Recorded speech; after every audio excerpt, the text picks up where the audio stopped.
imagine a space that has preschoolers running around in it one day, and the next day it's full of antiques.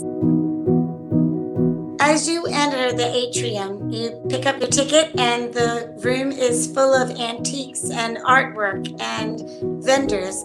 Beautiful flower arrangements welcome you. And then you walk down the hall and you enter Child Hall, which is reinvented.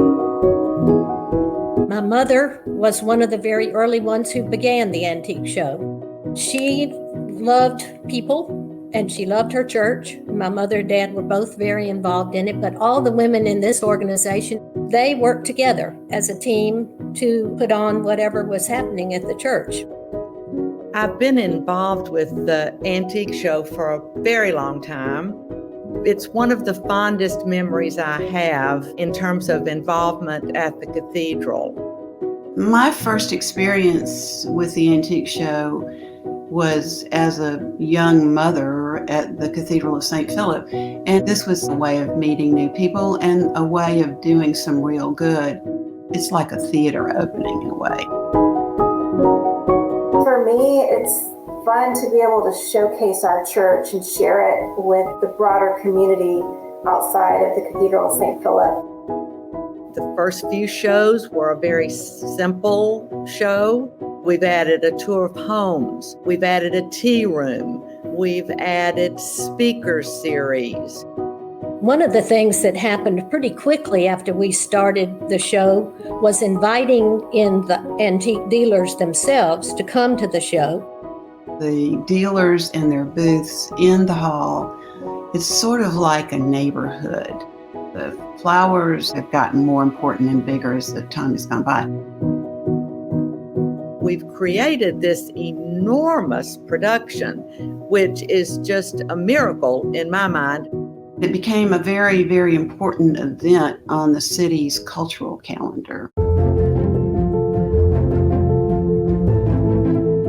It's ennobling to be working on something that's benefiting the underserved and people who need. And right now, of course, City of Refuge seems to be doing some very important work and have specific needs that the show is going to provide, which is exciting.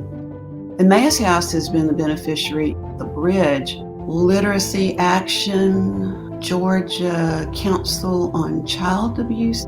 So it's a wide range, and they're very carefully vetted.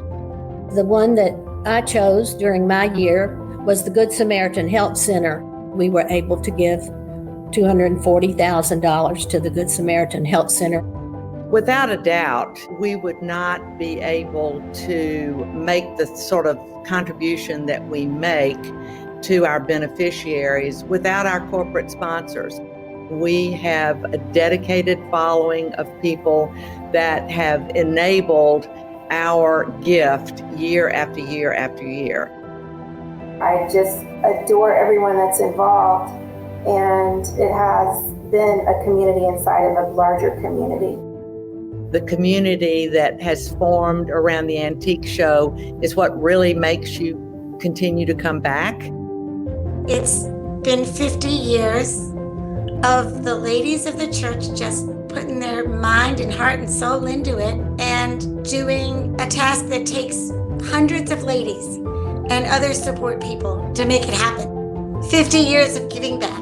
50 years of these ladies saying, we're going to do this again because there's another group that needs funding. They have a passion. I feel fortunate to have it as part of my life.